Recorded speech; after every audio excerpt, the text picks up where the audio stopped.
Thor Love and... Sorry about that. Thor Love and Thunder is... Do you mind? I'm filming here. Okay. Thor Love and...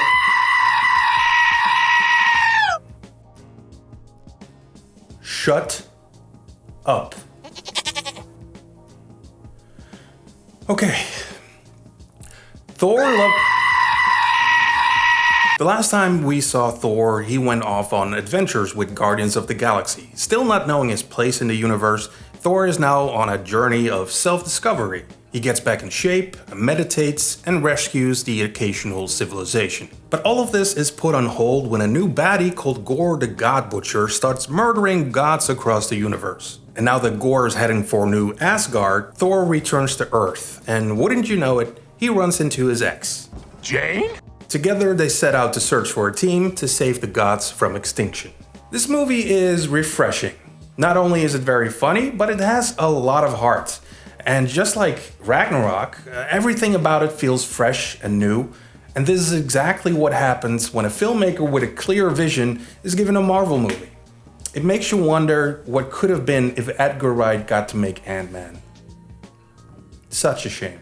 Marvel's Space Viking has seen a lot of transformations over the years, and I have to say this iteration is my favorite. In Avengers Endgame, Thor clearly had an existential crisis from dealing with the pain of his past. You said your sister and your dad. Both dead. But still got a mom, though? Killed by a dark elf. A best friend? Stabbed through the heart. In this movie, even though he's on a journey to better himself, he's afraid to love, because in his experience, everyone he loves dies. And that's why this movie really resonates with me. Thor has become a real fleshed out character over the years, and this is just a continuation of his growth. Spiritually and, yes, physically. Hemsworth looks like the Hulk in this movie. But the drama in this film doesn't just come from Thor's past. The antagonist of this story is probably one of the better villains I've seen in a Marvel movie. We get a short backstory at the very beginning, and right off the bat, it's very emotional. Combine that with the skills of Christian Bale, amazing makeup design, and you got yourself a compelling villain. Because Gorr experiences something heartbreaking that sets him on a path of revenge. He feels betrayed by the gods, and you immediately empathize with him. Gorr is clearly overreacting, but you understand why he's overreacting. Oh, by the way, I'm so glad that Kristen Bell is... Kristen Bell? I'm so glad that the prosthetic teeth of Christian Bale didn't make him sound like Ben Mendelsohn in Captain Marvel. That would have been a shame.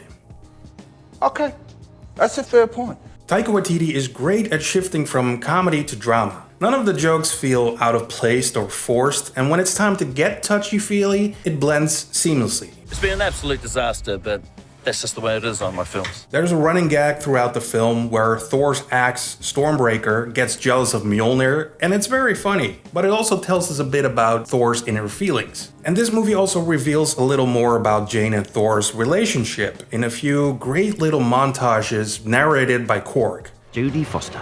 Jane Foster. I'm not gonna spoil how Jane becomes the mighty Thor, but I will say it made sense. And the first time we see the mighty Thor in action is wonderful. Natalie Portman is just the best. What's also the best is the soundtrack, which is almost exclusively Guns N' Roses. And let me tell you, it makes sitting through the end credits a hell of a lot easier when you're listening to Sweet Child of Mine. Ha, I miss the 90s. This is also the first Marvel movie that uses the volume. You know, that giant LED soundstage they used for The Mandalorian. But they also built sets. For example, New Asgard was a practical set. And you can tell that a lot of thought went into making this film. Oh, there are a few gay characters in this movie, and if you have a problem with that, you're pathetic. I do not tolerate right-wing hate speech on my channel, and if you're gonna leave a shitty comment, I'm just gonna ban you.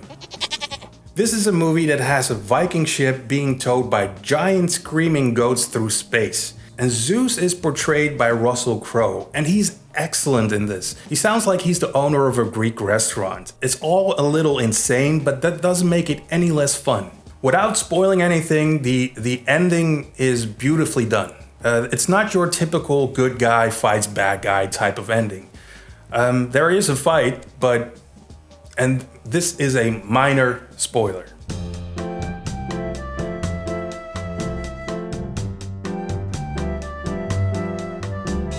I'm not going to say too much, but I will say that the conflict with Gorr is resolved in a different way.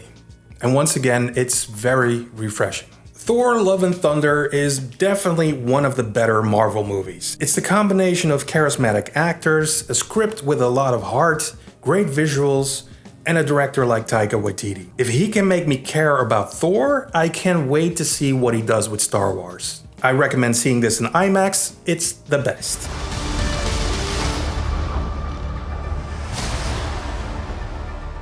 Okay, I'm gonna tell you a little bit about the end credits, so spoilers.